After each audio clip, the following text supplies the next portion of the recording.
Del Evangelio según San Juan capítulo 15. En aquel tiempo Jesús dijo a sus discípulos: Yo soy la verdadera vid y mi Padre es el viñador. Al sarmiento que no da fruto en mí, Él lo arranca, y al que da fruto lo poda para que dé más fruto. Ustedes ya están purificados por las palabras que les he dicho. Permanezcan en mí y yo en ustedes. Como el sarmiento no puede dar fruto por sí mismo si no permanece en la vid, así tampoco ustedes si no permanecen en mí. Yo soy la vid, ustedes los sarmientos. El que permanece en mí y yo en él, ese da fruto abundante, porque sin mí nada pueden hacer. Al que no permanece en mí se le echa afuera, como al sarmiento, y se seca. Luego lo recogen, lo arrojan al fuego y arde. Si permanecen en mí y mis palabras permanecen en ustedes, pidan lo que quieran y se les concederá. La gloria de mi Padre consiste en que den mucho fruto y se manifiesten así como discípulos míos. Palabra del Señor.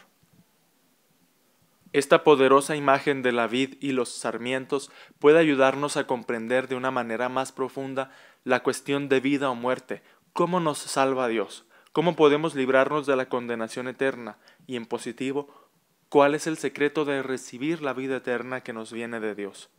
Esta imagen se complementa muy bien con la lectura que escuchamos de los Hechos de los Apóstoles, capítulo 15, cuando al llegar a Jerusalén, los apóstoles Pablo y Bernabé fueron recibidos por la comunidad cristiana, y los presbíteros y ellos refirieron cuanto Dios había hecho por su medio, pero algunos de los fariseos convertidos, fariseos que creyeron en Cristo, que aceptaron la salvación del Mesías, intervinieron diciendo que hay que circuncidar a los paganos exigiéndoles que cumplan la ley de Moisés.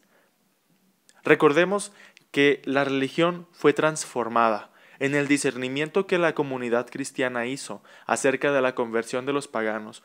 Subrayaron sobre todo el hecho de que lo que nos salva ya no será el cumplimiento de la ley o el cumplimiento de ritos, sino la unión con Dios, el flujo de esa vida divina, o como dice Jesús, unirse a la vid verdadera.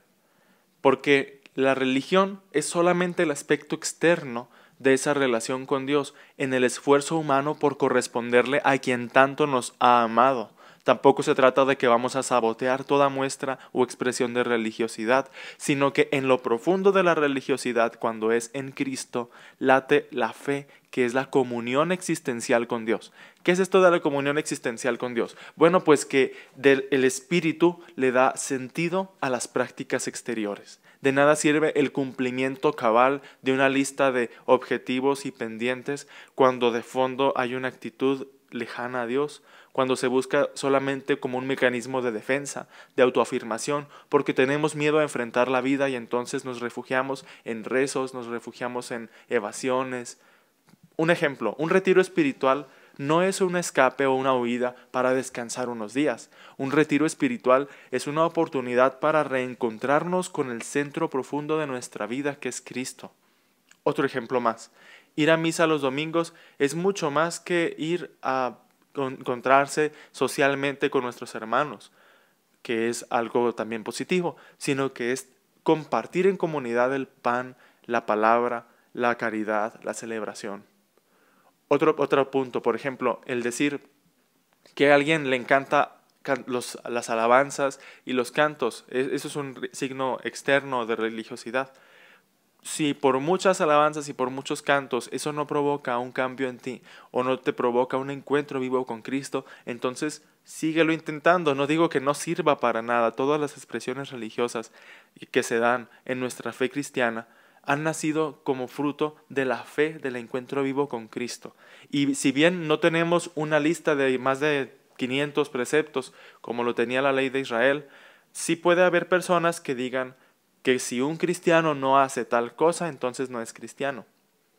Pues solamente el límite está en cuando quebrantamos la ley de Dios, cuando quebrantamos los mandamientos o pisoteamos la dignidad humana. Las expresiones de la fe son tan diversas como diversas son las culturas en las que se encarna el Evangelio. Y no se trata de expresar o decir quién está bien y quién está mal, es el riesgo que corremos. Por ejemplo, hay lugares donde la misa se celebra en latín. ¿Quién está bien y quién está mal? ¿Los que celebran en la lengua popular o los que celebran en el latín?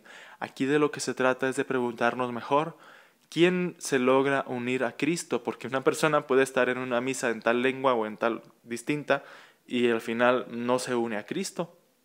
O bien, ¿quién está bien y quién está mal? ¿Los que hacen muchos cantos y alabanzas carismáticas en las misas o los que hacen todo muy serio?